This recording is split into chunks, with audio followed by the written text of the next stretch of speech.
Hello guys, how are you all? Welcome to my channel. So, today we are gonna see, what if Naruto follows the legacy of Hagoromo, part 1. Subscribe if you enjoy the video. Let's start the story. Valleys lay wasted, mountains destroyed. Volcanoes erupted. No signs of life anywhere. Thundering clouds cover the skies in the most gruesome of ways, forming figures that would remind one of the crying faces of their loved ones. Destruction, one word for it. Complete and utter annihilation of the peaceful place that was once the playing ground of two young children, an area equal to or slightly larger than a country, would be a better description of the jealousy-fueled argument turned into an all-out battle between the two sons of the Sage of the Six Paths. There we see, clashing with all their might, Indra and Ashura Otsutsuki. Both donning their respective avatars.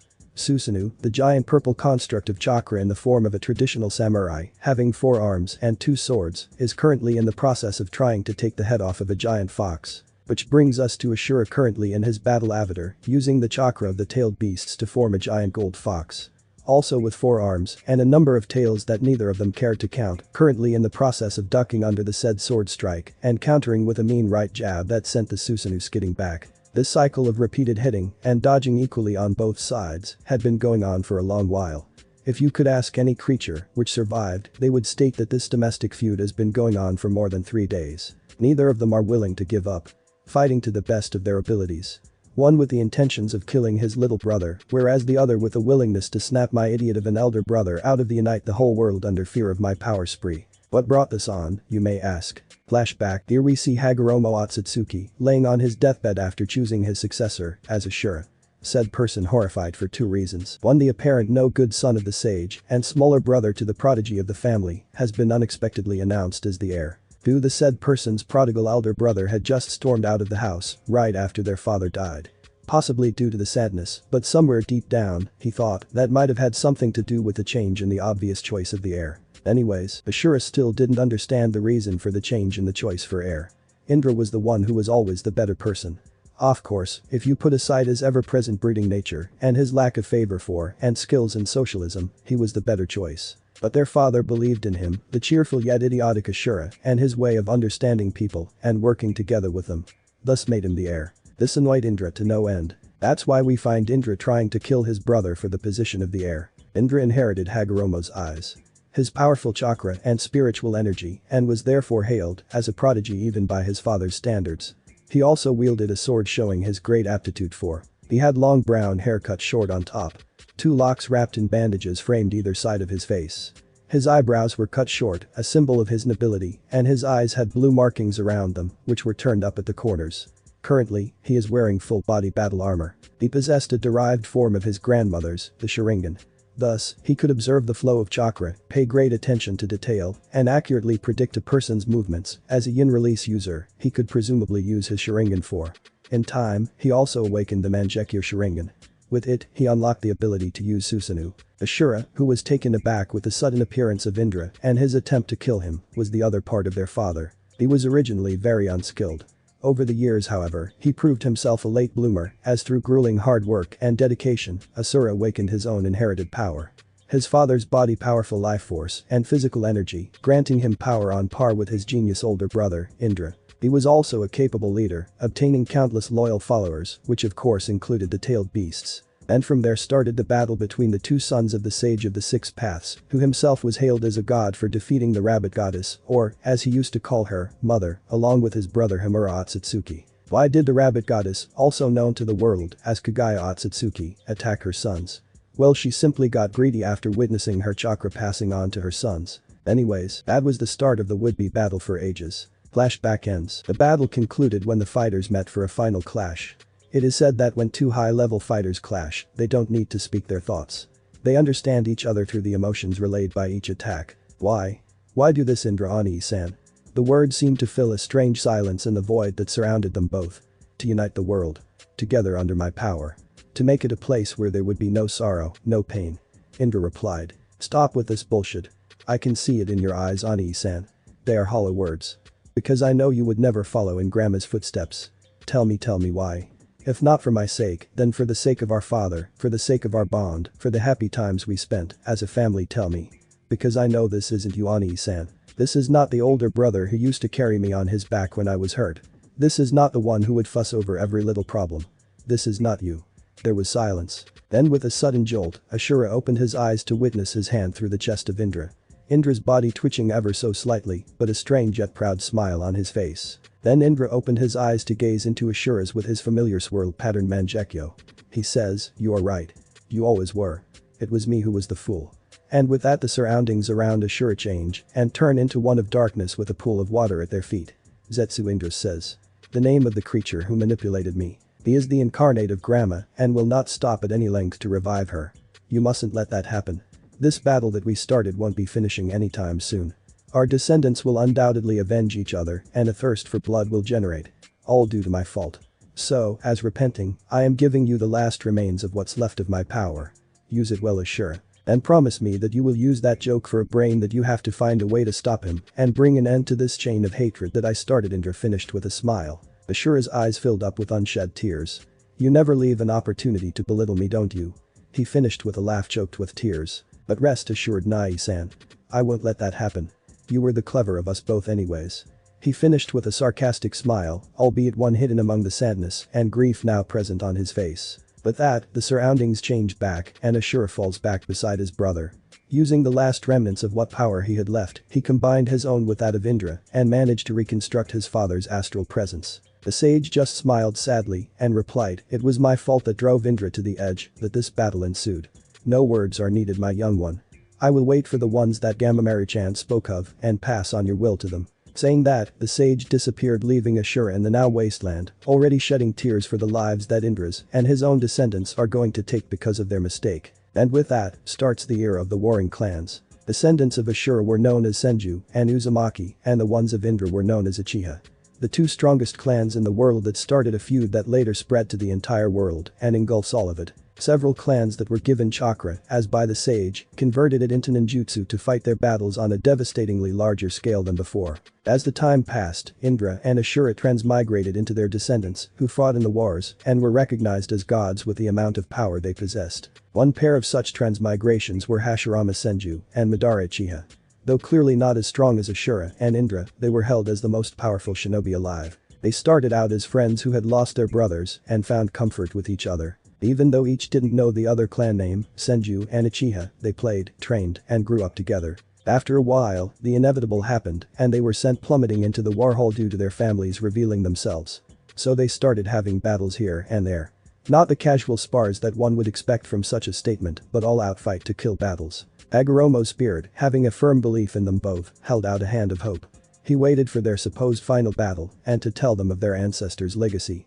For this to happen, the sage had already decided to pass on the knowledge of sage mode to Hashirama because of Ashura's chakra that clings to him, though anonymously. Eventually they ended up having an all-out battle with Hashirama using his wood golem and Madara using his perfect Susanoo. After which Madara was defeated. But Hashirama, being the kind-hearted fellow he was, begged him to create an alliance with him to make their vision, one that they both saw during their time as friends, come true. And so, the village hidden in the leaves was born. But the peace didn't sit well with the shinobi world. Hashirama was elected the first Hokage, and Tobirama, his younger brother, was supposed to be the next. This concerned Madara towards the well-being of his clan and their status in the village, as Madara trusted Hashirama with his life but not Tobirama, as he was the one who killed Izuna Uchiha, Madara's little brother. So Madara left, trying to convince Hashirama that their vision of a village was a failure. He left on his own and returned with the Kyuubi in his control and fought Hashirama. But him, being the successor of Ashura and thus being the stronger one, fought them both using his wood release and sage mode and managed to subdue them, and having his wife Mito become the first Jinchuriki of Kyuubi in the process. Madara lost and was supposedly killed by Hashirama. The latter of whom claiming that he will not let any harm come to his village. Thus, the sage lost his chance once again and, though grudgingly waited for the children of the prophecy to step into this world. But, as fate would have it, or rather Zetsu would, the world was not yet free of Madara. He survived using an Uchiha Izanagi, a technique which has the power to convert any real situation into a dream, but at the cost of a Sharingan eye. Using the Mangekyo to activate in the event of his death, he was rescued by Black Zetsu, who claimed that he was Madara's will incarnate. Madara, having believed the Zetsu, proceeds to bring out his contingency plan and implants a piece of Hashirama's flesh that he bit off of him during their battle into his own body. In his dying age, his eye healed and he managed to awaken the Rinnegan, using that to summon the demonic statue of the outer path or the Jeju Meizo and supplying himself with its life force. And with that, he bided his time. waiting for an opportunity to set his plans in motion for world peace. Meanwhile, Hashirama continued to lead his village, and it prospered in the land of fire. Several other clans joined them, and the village grew. Getting scared by the power of the growing village, other countries too established their own ninja villages, namely villages hidden in the Stone Wagakure in the Earth Country, Sand Sunagakure in the Wind Country, Cloud Kumagakure in the Lightning Country, and Mist Karigakure in the Water Country. These were the only ones to have a kage as the village head. Several small hidden villages also surfaced within this time, like Takigakure and Megakure. Although they did not hold a big influence in the world, they were run like any hidden village with a kage of their own. Then came the first 5-Kage summit, during which Hashirama managed to convince the other 4 cages to sign the first peace treaty by giving them tailed beasts which he captured after witnessing the disaster caused by the Kyuubi. But the peace was again not long held. After the death of Hashirama, Tobirama held up the mantle of Hokage as the nickname. He wasn't a monster in battle like his brother, but he was a hell of a researcher. Using his skills to create new jutsus, he was held as the most powerful water release user in history. His almost unmatched sensory skills provided more. During his reign, the Second Great War broke out, during the end of which he died, giving up the position of the Sandaime, third Hokage, to Hiruzen Sarutobi. Sarutobi was a prodigy and was known as the professor for his analytical skills and his mastery of all the 5 elements. He was hailed as the god of shinobi of his time and had fought in both of the first wars and also braved the village through a third one. During the Third Great War, another individual surfaced who made a name for himself by perfecting the nicknames. The Hiraishin created several of his own, most noteworthy being the Rasengan, and used his abilities to slaughter 300 of Iowa's soldiers on his own in a matter of seconds, earning himself the name of Yellow Flash. This man, who earned himself a flea on side order, trained by one of the students of the Sandaime himself, was later chosen as the Yondaime, 4th Hokage, for his efforts in the war. Enter Minato Namikaze, Yondaime Hokage, an eminent Hokage, people's favorite. He was somewhat of a celebrity during the first days of his promotion. But, as all good things come to an end, his happy life also came to an abrupt halt, and that's not speaking about the literal mountains of paperwork that came with the position or the fact that he was about to enter fatherhood due to his wife being pregnant with twins. No, it was due to the fact that during Kushina's delivery, a masked assailant silently entered the barrier-protected and Anbu-guarded secret place of her delivery and managed to separate Kushina from him. Now, why would a normal delivery be guarded like that? Well, that was due to the fact that Kushina was an Uzumaki like Mito and was thus bought from Yuzashio before its destruction during the Second War to Konoha to become the second Jinchuriki to the Kyuubi.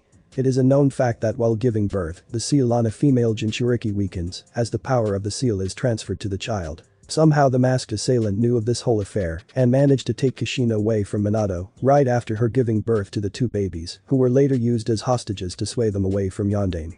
He managed to free the Kyuubi using the Sharingan and used it to wreak havoc on Konoha. Minato arrived and managed to free them from the assailant's hold.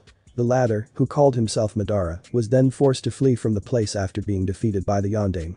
Minato now arrived with Kushina and Naruko, the twin sister, as they had named her, to the place where Minato had teleported the Kyuubi mere seconds before using his Hiraishin. The Kyuubi, who was now free of the influence from the masked man, was currently being subdued by Sandaime and his most trusted shinobi. When a tailed beast is extracted from a Jinchuriki, they die. But Minato was not going to let that happen to his wife. So he formed the hand seals for the Shiki Fuin, or the Reaper Death Soul Consuming Seal, to cut half of the chakra of the Kyuubi in Kushina and the other half into Naruko. Doing this would kill him for obvious reasons, as the Shinigami, who is summoned during the said seal, would take his soul in exchange. But alas, there arrived the one and only self-proclaimed super pervert, one of the legendary Sannin and the great Toad Sage Jiraiya. Or, as Minato called him, Jiraiya-sensei. Jiraiya bonked Minato on his head, knocking him out cold before he could finish the last hand sign. Then he, along with Sarutobi, managed to seal the Kyuubi and Kushina and Naruko using the Haki Fuin, saving the former's life and turning the latter into the Jinchuriki for another half of the Kyuubi. Thus the plan of the masked assailant, now known as Madara, failed and peace was restored to Konoha. Despite several losses of life and the amount of destruction caused, Namikaze Minato was happy that he was able to save what was most precious to him, his wife, his daughter Naruko, and his son. Wait, he forgot about No. Yondaime shouted at the top of his lungs, sitting upright on his hospital bed.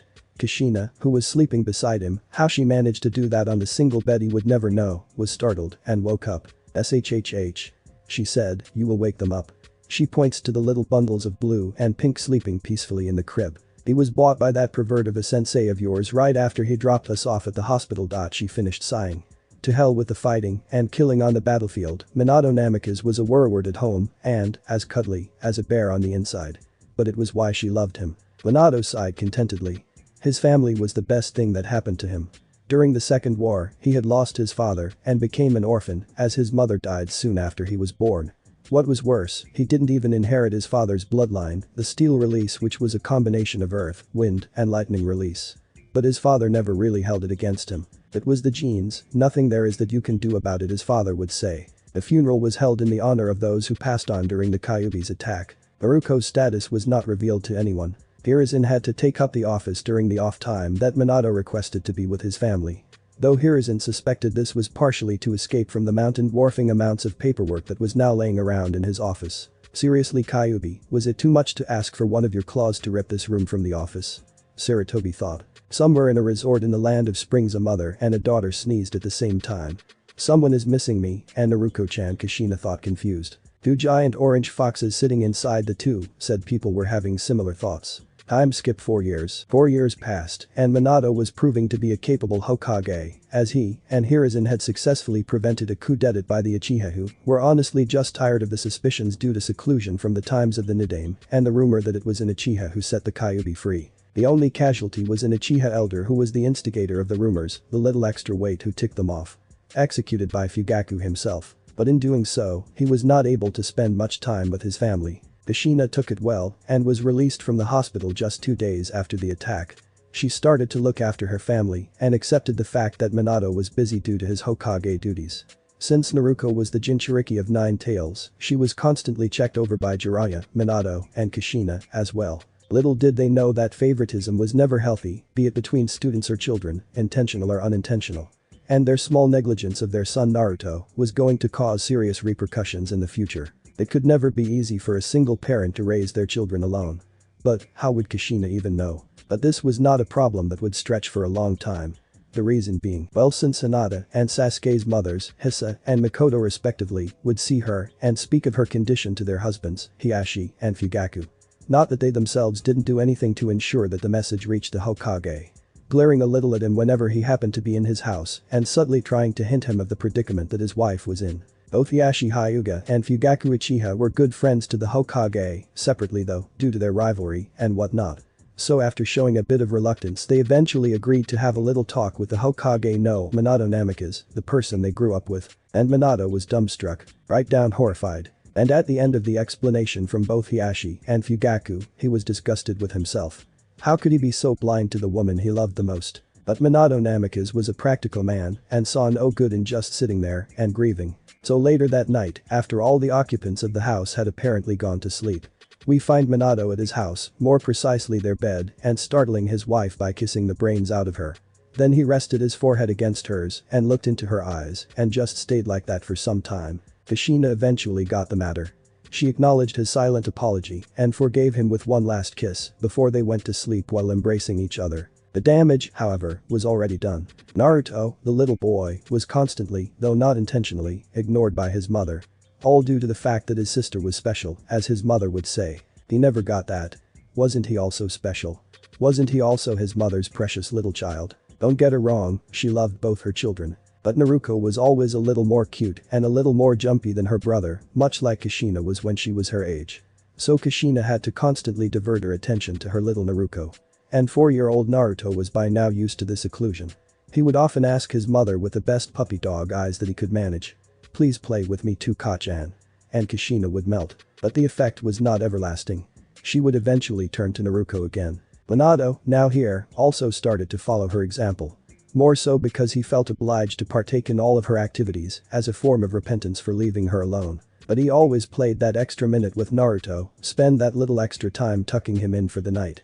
All due to the fact that Naruto seemed to be an almost replica of himself when he was a child. This resulted in Naruto looking forward to seeing his father home every night. Not that it was a bad thing, right? I mean, a little boy loved to see his father home. Even if it was for a few hours before going to sleep. There's nothing wrong with that. But Kushina failed to notice that less excitement in his eyes during the whole day. Time skipped 2 years. Now we find little Naruto, who is 6 years old. He was sitting on a little swing that his parents put up for him and his sister, holding a rust-colored book in his hands. His face was currently one of loneliness and broody like a certain Uchiha from the canon universe. What brought this on? Well, 6 years of continuously being compared to your sibling, having your parents focus their attention on her rather than you would do that to a person. Though he never held it against them. His parents had revealed to them the cause of Naruto getting special treatment. Naruto had run off to the woods for a complete day and no one was able to find her. In the end, Naruto had somehow managed to find her. She had been crying the whole day. Naruto was able to comfort her by letting her cry into his chest, all the while whispering soothing things into her ears and telling her that it's okay and we love you all the same. Yes, he understood that being a Jinchuriki was a dangerous job and being a parent to them was rather demanding. He loved his sister the most in the world, but a little extra time for him would certainly not be that difficult to arrange, would it? If one would care to follow him and observe, they would think that he is a little bit too mature for his age, with the understanding, the acceptance for his current state, and even the manner with which he addressed people. Overall, he was a polite young boy who was caring, respectful, and cute. Exactly the material for old ladies to fuss over and to be posed as an ideal child for their children and grandchildren to look up to. But he didn't care about all that. All he wanted was attention and love from his family. Not that he didn't have it, but a little more that he craved. With blonde hair, a square jaw, and an attire with a kite symbolizing the Namikaze clan on his back, he looked exactly like a mini Minato, resulting in people instantly recognizing him as son of the Yellow Flasher Namikaze-sama. He never liked those names. It was like he was always walking in his father's shadow. If not for the whiskers, he would look exactly like Minato did when he was younger, were some of the constant reminders that people would give him of his parentage. This affected him duly. His respect for his father grew, but it also developed a sort of annoyance towards him. Also, though, as a side effect, he grew an extreme liking for his whiskers and would often display them with pride, like a lion showing off his mane. Although he never could figure out what they exactly were. Currently, he was sitting on that swing brooding due to another one of the rejections by his parents of his request for them to train him too, like Naruto. By now it was a common occurrence, and Naruto paid no mind to it. Whenever he wanted to learn anything, he would have to search his clan's library for a scroll on that and then find an off-duty jonin to teach him that skill. One of the perks of being son to the Hokage was that people didn't usually reject you for anything less than extremely important, but he knew that it was all just to get into his father's good books.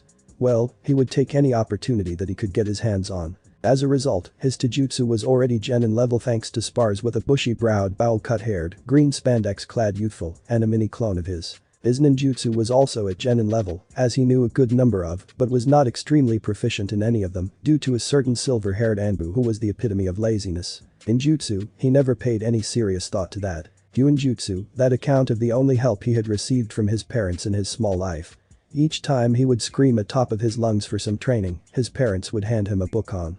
But as he got older, he knew where those books were kept and would take one of them. As of now, he was at T-level 3, nothing short of a miracle for a 6-year-old because most never got higher than level 2, which covers the basic storage and explosive seals. Since there was no teacher available to him, he mostly practiced by himself in that art. Back in the present though, he decided to let off some steam by one of his walks through the town, which would finally end up on the top of Hokage Mountain, specifically the head of the Shodaime. This was a major calmer for him. He always felt at ease there. While walking by the stream, he noticed a boy of around his age, dark hair, and onyx eyes. If this wasn't an indicator enough, the white-red fan on his back made it clear that this was the fresh harvest of emos from the Uchiha clan. He didn't hate them, just didn't like the stick "no that's too short," the freaking tree lodged up their backs. Sasuke, the said boy, noticed the son of the Hokage, while just about to return from his walk, looking towards him. "Hello," Sasuke said politely but nobly to the blonde. This was a strange yet pleasant surprise for young Naruto to see an Uchiha that was not a stuck-up idiot. "Hi Naruto. What's your name?" he questioned back. "Sasuke. And yours?" Naruto was the reply that Sasuke got. The next few minutes were spent exchanging pleasantries. They shared each other's views on the public, their stupidity. They discussed their families, and Sasuke was busy praising his Itachi Nai-san and Shisui, whereas Naruto was the same with Naruto, and a bit on Kakashi too. They even discussed their lives, and they each found out about the living up to the expectations problems they each got courtesy of their respective parents and siblings. Though they didn't know why, they enjoyed each other's presence. Eventually the topic of discussion turned to training. "I am trained by Shisui and Itachi Nai-san," Sasuke said. "Why? Don't your parents teach you?" Naruto asked, confused. Sasuke hesitated for a few moments before he said, "No, father is always too busy training Nai-san. He rarely has time for me, and whenever he does, let's just say it ends with me panting on the ground with little to no advancement and father leaving with a remark about how I should be more like Itachi. It's always about Itachi with him." Itachi this, Itachi that. Why couldn't you be more like Itachi?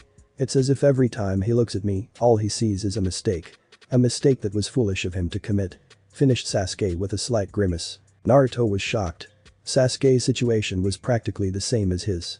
Though his parents did not express it verbally, each time they had sent him away, their thoughts were clear. Clear enough that he could imagine himself listening to them saying these words while sending him off to train on his own. He felt sad for Sasuke, as he too would have gone through the loneliness in his life, but secretly he felt happy that he was not alone and decided to be open about his family too. My parents are the same, with Naruto taking up most of their time. Sasuke was just about ready to hear his sympathies, as he had heard from many would-be fangirls their age, but was caught off guard with Naruto's statement. Slowly, Sasuke risked a glance at his friend. His eyes were a display of unshed tears, pain, and determination.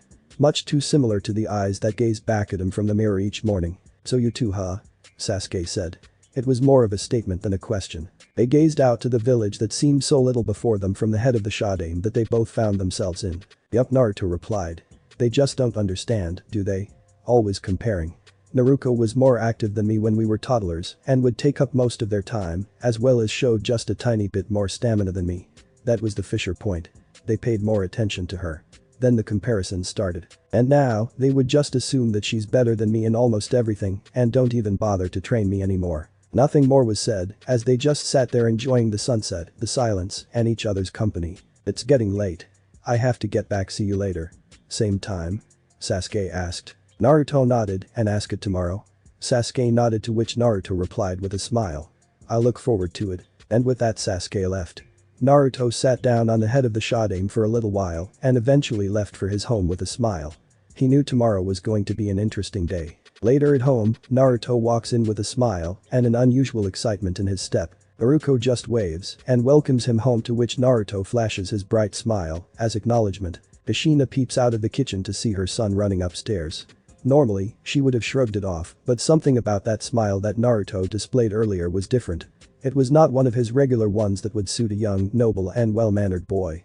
There was something more real about it, infectious, as Kushina caught her lips tugging upward slightly. Minato came home late that night, mumbling incoherently about giant mountains of paperwork and stupid single-minded civilians who couldn't even scratch their own ass without ninja helping them. He opened the refrigerator and found his dinner cold as heck. So after heating it up with a small Katen, he ate his dinner in a weird silence. Something about darkness and silence in his own house seemed to bother him and would always encourage him to finish up his work early. He went upstairs after finishing up and laid down on the bed beside his wife. Said woman yawned, which Minato still found to be rather amusing, and slowly opened a single eye to see her husband next to her. She snuggled up to him and mumbled something. Minato, not being able to catch what was said, just asked dumbly what. Kushina pulled her head out of his shoulder to find Minato looking straight into her eyes. Something about those cerulean orbs always seemed to mesmerize her.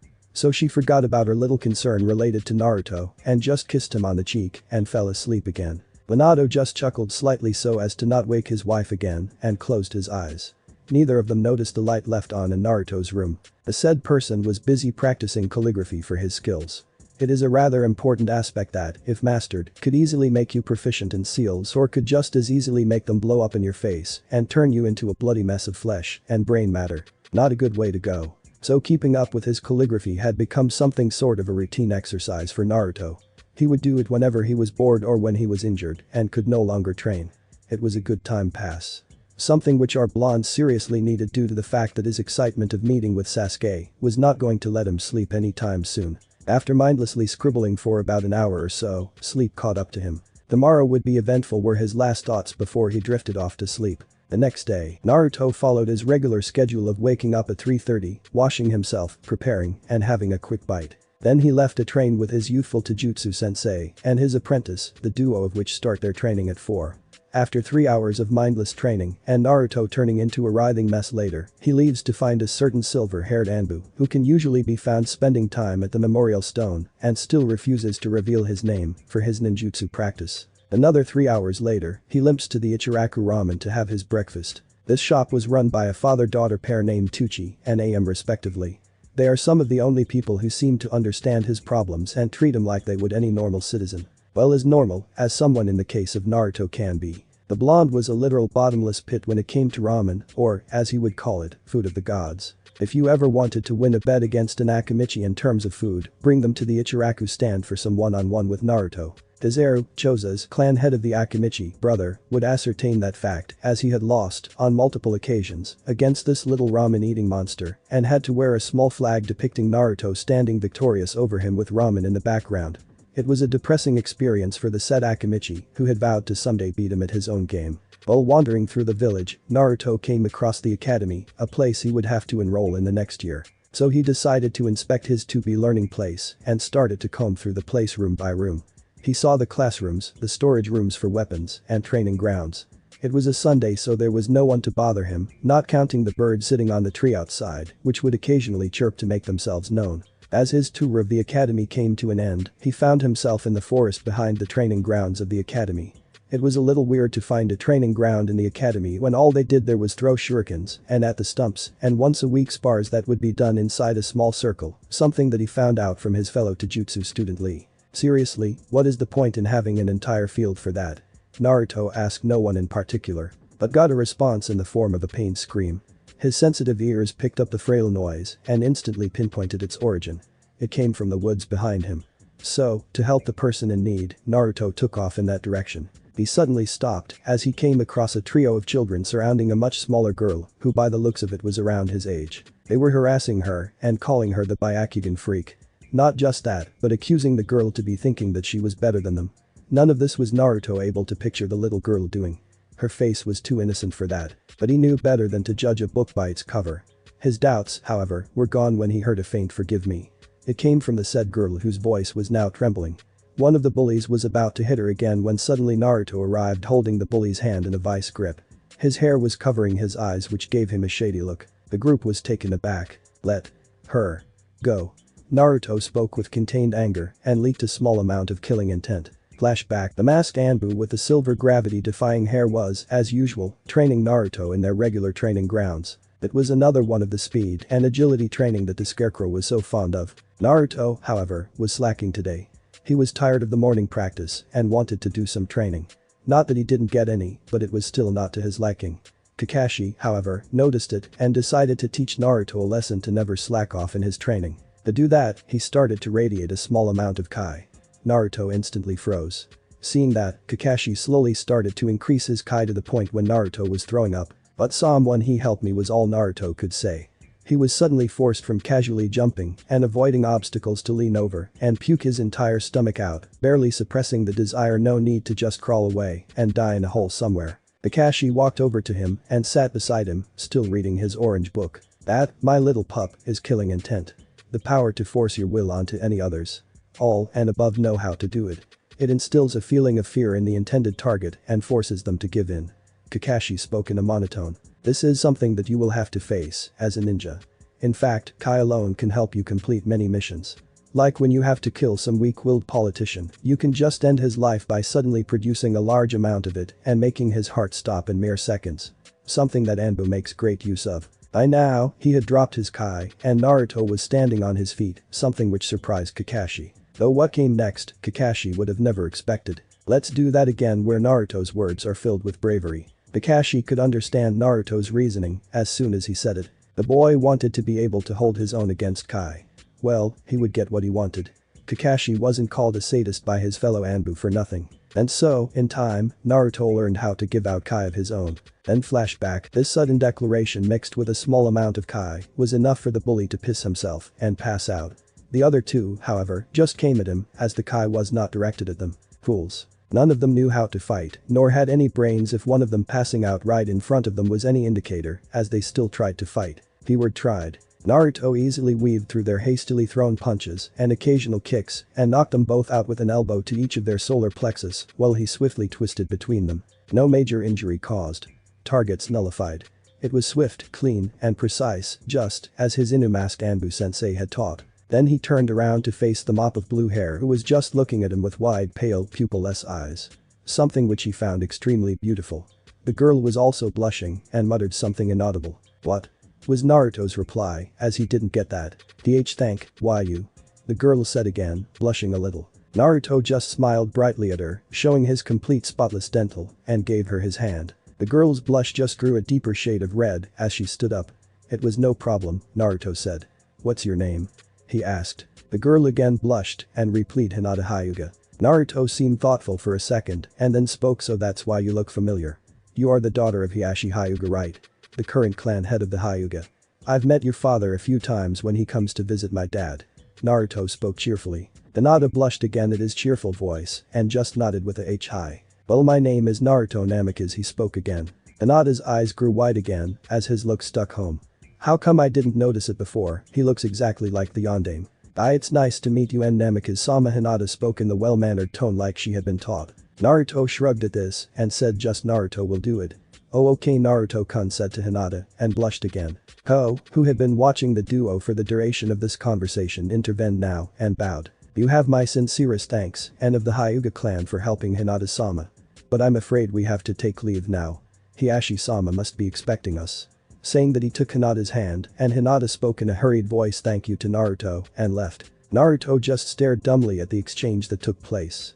He didn't even get the guy's name who had just suddenly appeared, thanked him and left with his new friend Hinata. Eventually he just chalked it up to strange Hyugas and their strange behavior. Well, at least he had something interesting to do today and it was already nearing the time to visit Sasuke at the Hokage monument. And now he had a story to tell. Eventually it was evening, about 4.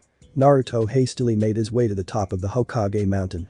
Time seemed to fly by when he was getting late, the reason being the Hinata incident, as he came to call it. Sasuke, on the other hand, was planning to test the skills of this boy who seemed to be oddly familiar to him. As a result, he was hiding, quite skillfully, on the top of a tree that had just started to bloom.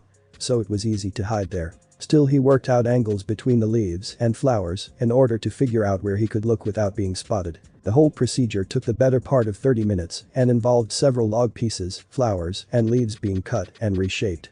He was concealed perfectly. Half an hour later, he noticed Naruto running up to the place.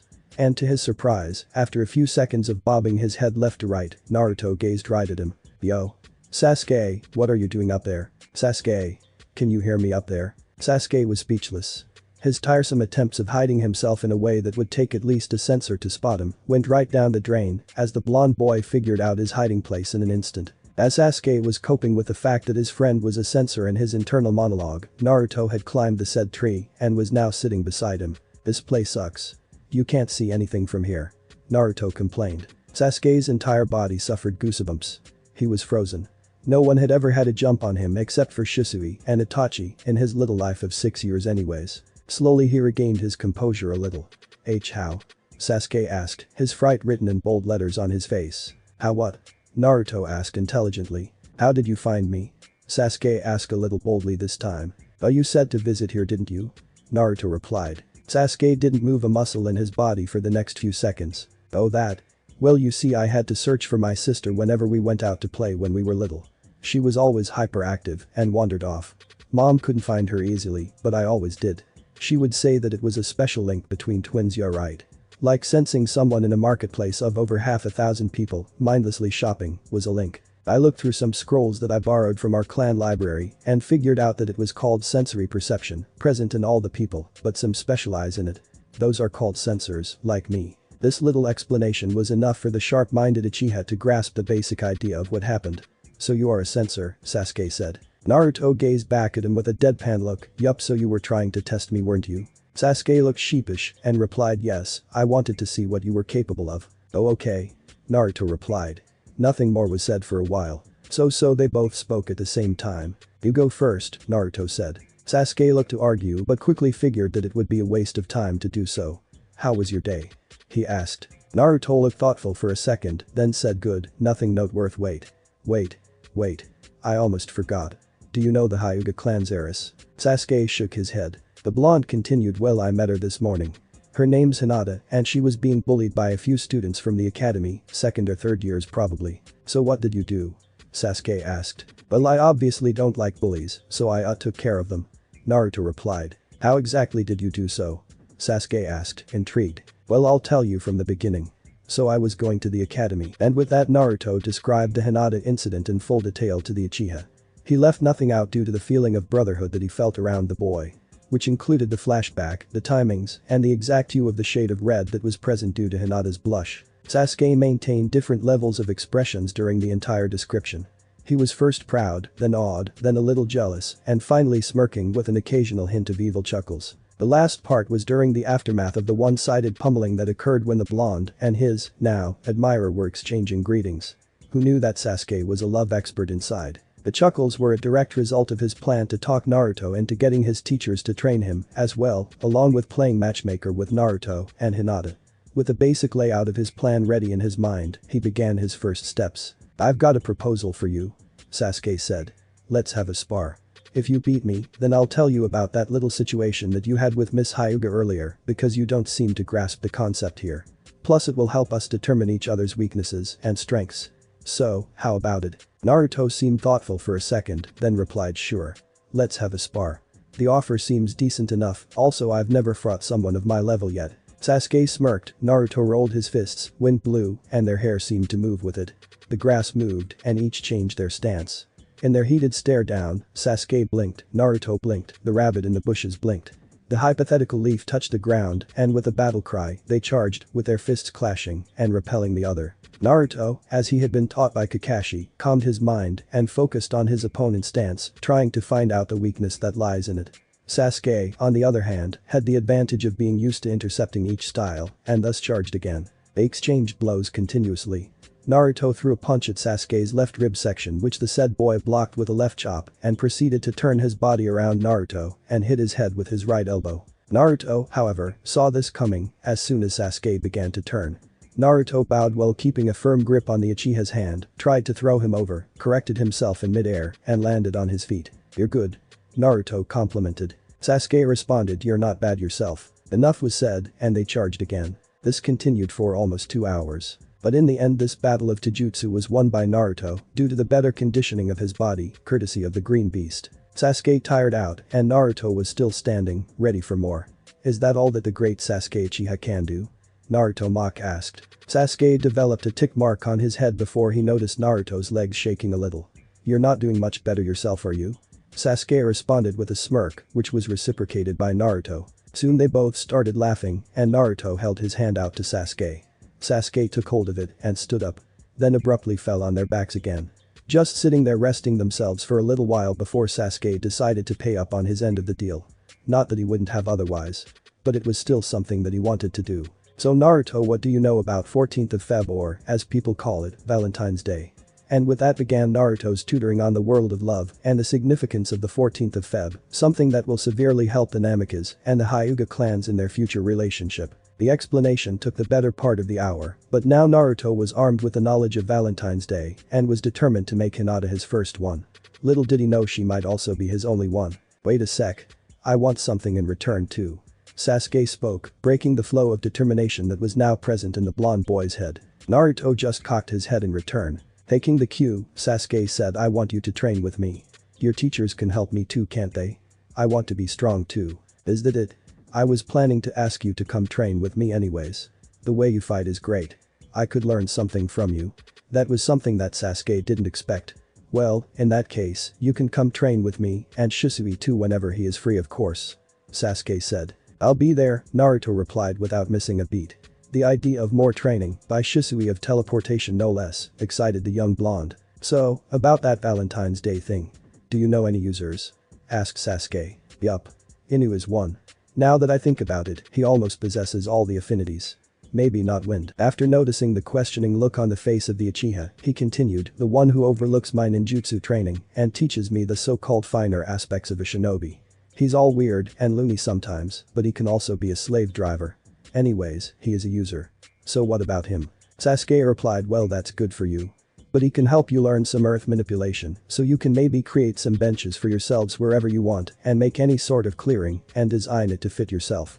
That all just depends on your creativity." Naruto had a thoughtful look, then replied, "Yup. Sounds great.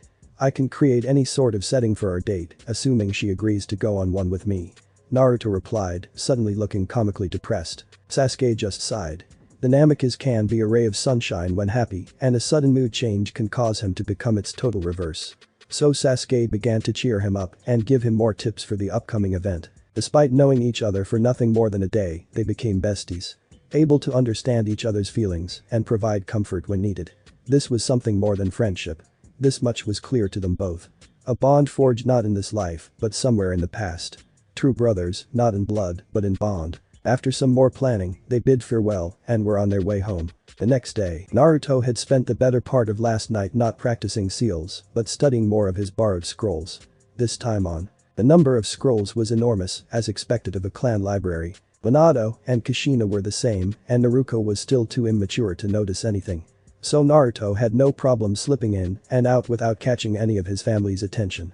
After breakfast, he and Sasuke had agreed to meet at the marketplace and find Kakashi. The said person was out of the village currently on a mission.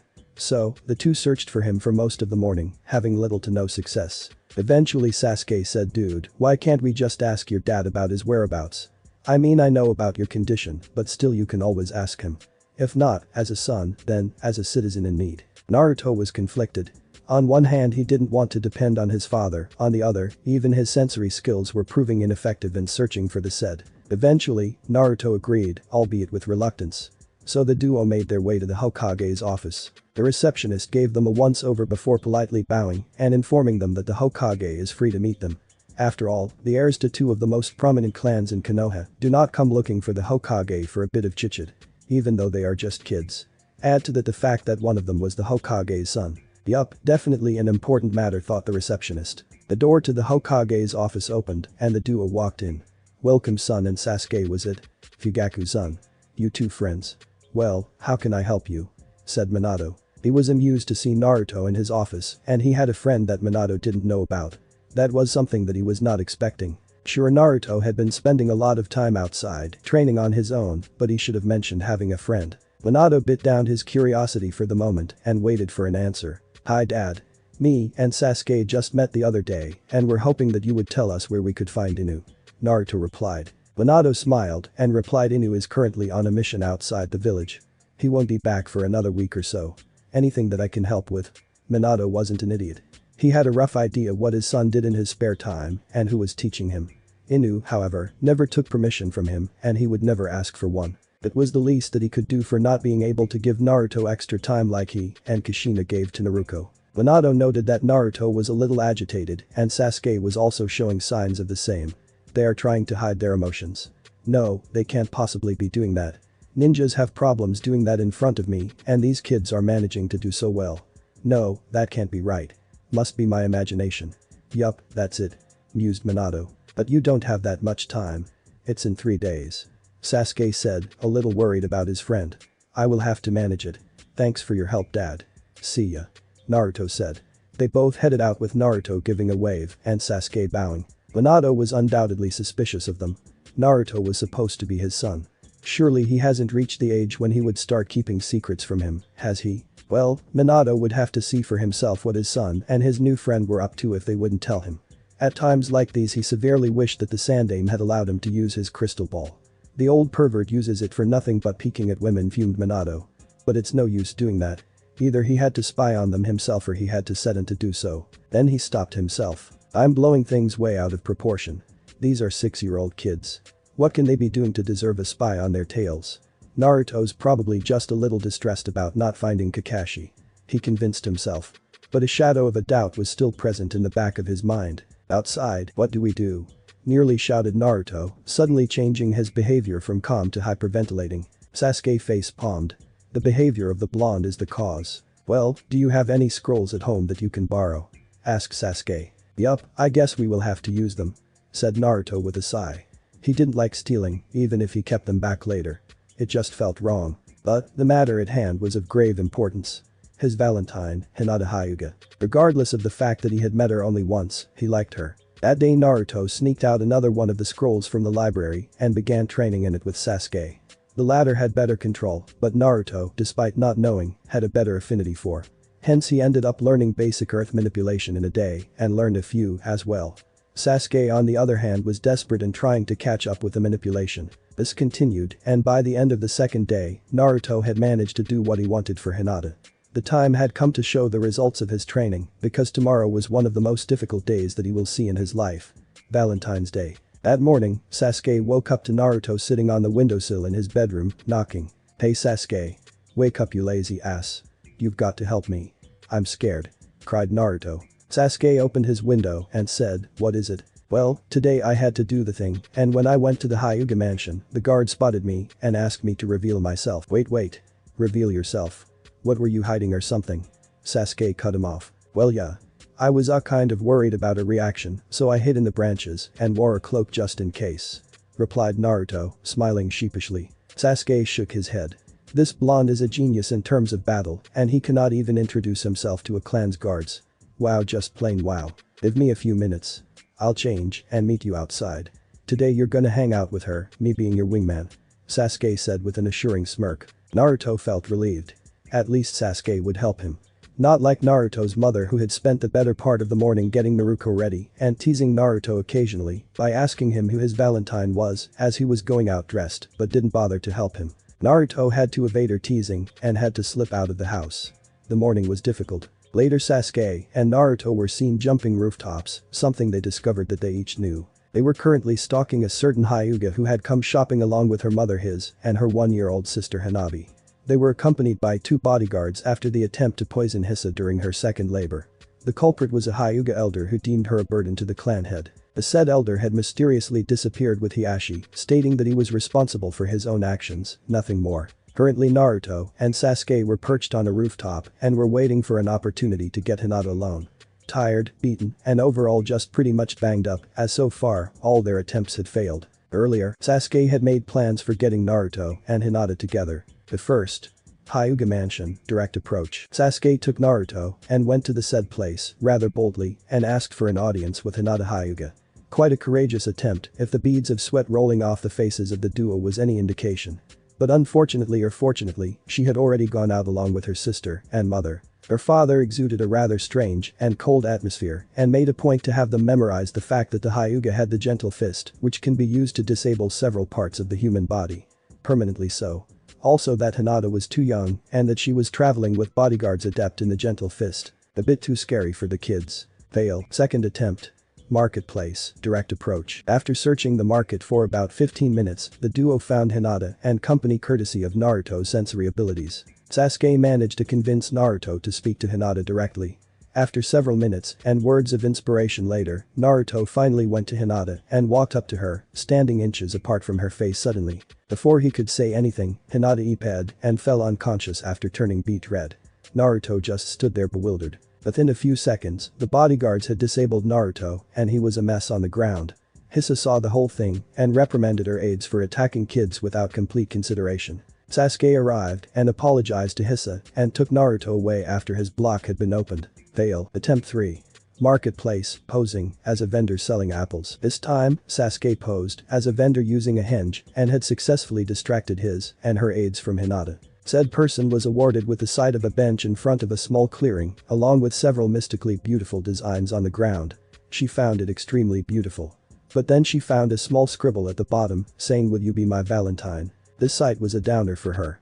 She was reminded of the incident earlier with Naruto, how he wanted to talk to her, but she fainted like an idiot. Now Naruto would find her weird and would never talk to her. She left the place sobbing before Naruto had a chance. Fail. That process continued for the rest of the day. Naruto kept on trying to reach Hinata and Sasuke was trying his best to help him. However, after several hours and several failed tries later, the duo had given up. There was absolutely no way of reaching Hinata without having all your closed or Hinata fainting. Sasuke had an apologetic look on his face. "Look dude, for all it's worth, I'm sorry. I couldn't help you get your girl," he said. "Why are you saying sorry? You tried your best in helping me. Maybe the problem is with me somewhere." To console him, Sasuke had decided to drop Naruto off to his house. When they reached there, Naruto bid farewell to him and opened the door. He half expected to hear his mother teasing him again, but none came. Instead, he found Hiashi, Hisa, little Hanabi, and Hinata. Naruto exclaimed, surprised. The Hyuga family had decided to visit them on this particular night. What were the odds of that? My daughter wanted to apologize to you for the morning and insisted that she should come visit you to personally do so. So we decided to accompany her for tonight's dinner to your house, young Namikaze. Hiashi explained, breaking Naruto out of his stupor. Yes, Naruto-kun. Hinata-chan here was sorry for behaving so inappropriately earlier today and wanted to say sorry. Kushina backed him. Why didn't you say that you had such a nice friend? Nai-chan. Naruto said playfully tugging on Hinata's hand. They had been playing for the last half an hour or so. Hinata didn't pay much attention to others and just moved forward with a blush on her face and handed Naruto his first ever Valentine's Day present.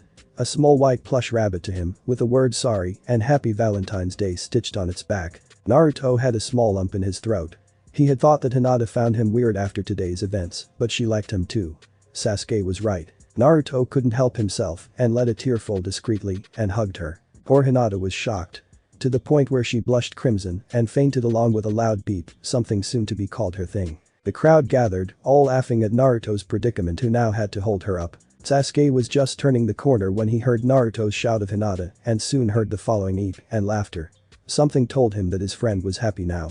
So he left, intent on hearing what transpired the next day. The dinner was a talkative affair. Though no one mentioned what transpired between Naruto and Hinata earlier, not taking into account the mischievous looks that Naruto was passing to her brother sitting beside Hinata. After dinner, the Hyugas left with goodbyes and Hinata with a shy bye Naruto-kun, along with a small blush and a smile. Naruto replied with one of his own along with a similar goodbye. After that, Naruto left for his bedroom and was asleep for a few minutes. Kushina observed what happened and talked to Minato about it when they went to sleep. So her son has an admirer, does he now? Kushina asked while her face was buried in Minato's shoulders. Yup, seems like it. Minato replied. I don't want him to be like you. You always had fangirls which always scared me, prevented me from approaching you and talking. Kushina said. Minato smiled, reminiscing on the past memories. Hinata is a nice girl. Once in the academy, she will have to face a horde of fangirls just to look at him. But I'll be rooting for her. Kushina said. Minato just hummed in response. That night, Kushina felt, for the first time, a little left out when she realized that she didn't know much about her son. Whoops, a mistake I need to fix soon. But, I've got plenty of time. Thought Kushina.